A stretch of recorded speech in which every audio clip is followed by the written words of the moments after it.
Welcome to the PrepNet, presented every Sunday at 6 p.m. Eastern Time on Talk2Me's Channel 14. Come join us to discuss everything about prepping and hear what others have done.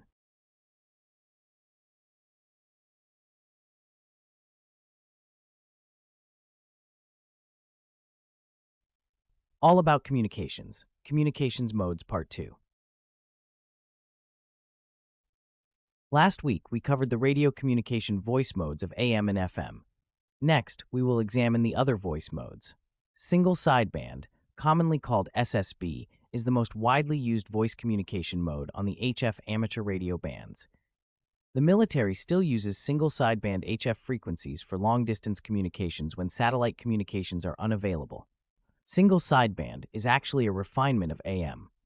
To understand single sideband, it helps to know that a standard AM signal contains three main parts: a carrier signal in the center, an upper sideband, and a lower sideband.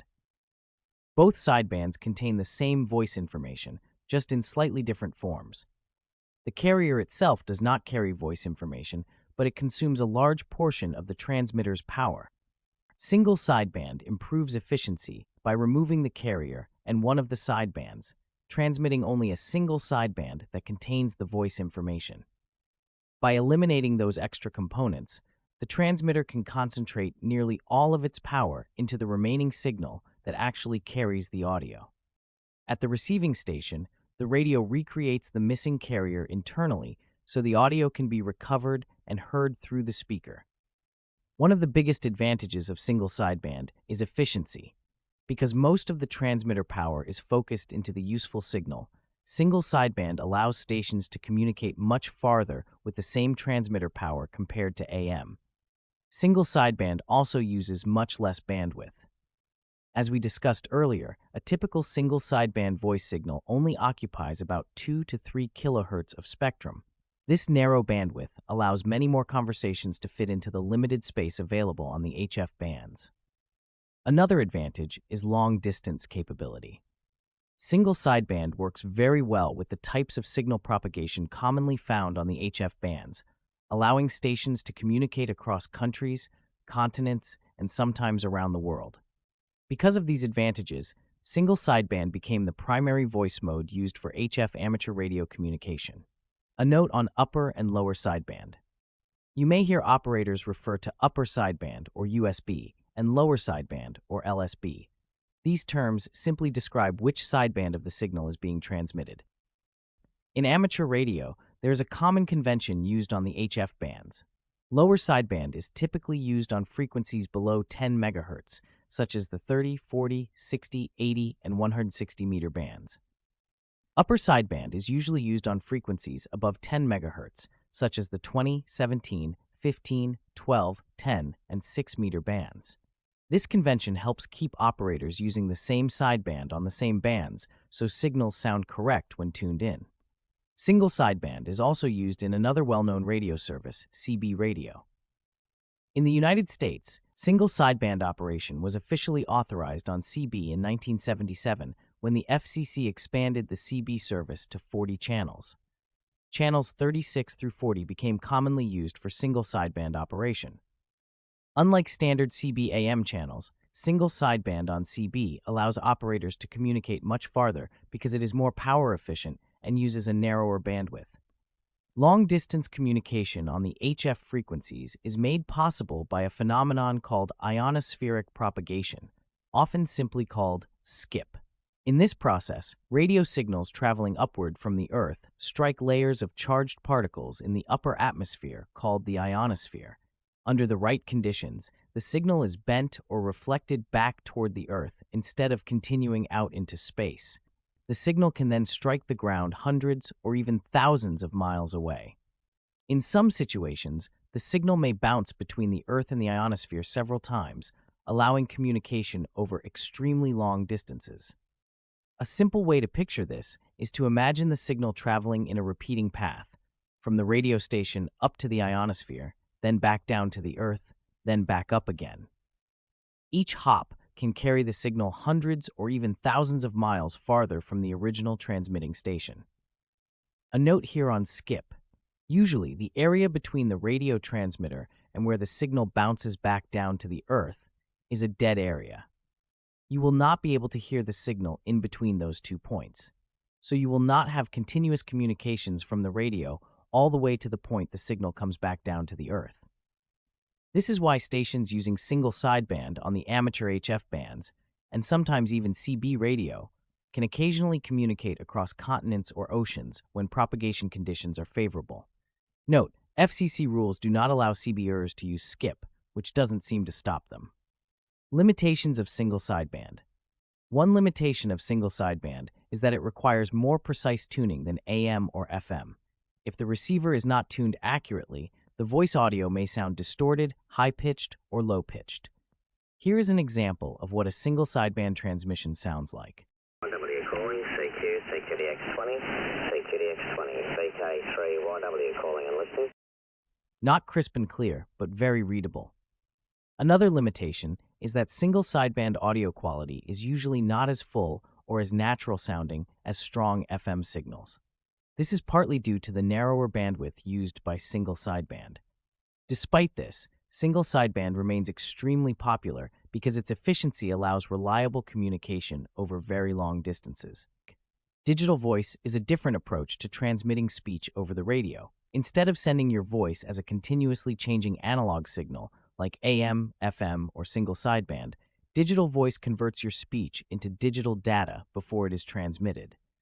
When you speak into the microphone, the radio first converts the audio into a stream of digital information using a process called encoding. A special type of software inside the radio, called a vocoder, analyzes the speech and converts it into compressed digital data. That digital data is then transmitted over the radio channel as a digital signal. At the receiving radio, the process happens in reverse. The radio decodes the digital data and reconstructs the speech so it can be heard through the speaker. Because the audio is digitally encoded, the received signal can remain very clear even when the signal is relatively weak. As long as the receiver can successfully decode the data, the audio will usually sound clean and understandable. One of the major advantages of digital voice is audio clarity. Digital systems can remove much of the background noise that would normally be heard in analog signals. Digital voice systems can also include additional features that are difficult or impossible with analog modes. These may include station identification, text messaging, GPS location data, and network linking between repeaters. Many digital voice systems allow repeaters around the world to be connected through the internet. This allows operators to talk to stations in distant regions, even when the radio signals themselves are only traveling locally to a nearby repeater. Common digital voice systems. Several digital voice systems are commonly used in amateur radio. DMR, which stands for Digital Mobile Radio, is widely used around the world. It supports features such as talk groups, which allow large groups of repeaters to be linked together for group conversations. D-Star, originally developed by the Japan Amateur Radio League, is another digital voice system used by amateur operators. It allows voice communication as well as digital data transmission. System Fusion, sometimes called C4FM, is a digital voice system developed by Yaesu. It supports both digital voice and digital data modes and is commonly used on many amateur repeaters. Project 25, often called P25, is a digital voice system widely used by public safety organizations such as police and fire departments. Some amateur radio systems also experiment with P25 equipment. Limitations of digital voice. Digital voice also has some limitations. One commonly mentioned limitation is the digital cliff. With analog signals, audio quality gradually becomes noisier as the signal weakens. With digital systems, the audio may sound perfect until the signal drops below a certain threshold, at which point it can suddenly become distorted or disappear completely. Another limitation is compatibility. Different digital voice systems are often not directly compatible with each other. A radio designed for one digital system may not be able to communicate with another system without special equipment or network connections. Another type of digital voice communication that is becoming more common is push-to-talk over cellular, often called POC radios. POC radios look and operate very much like traditional two-way radios. However, Instead of sending signals directly over radio frequencies to other nearby radios, they use cellular data networks and the internet to carry the voice traffic.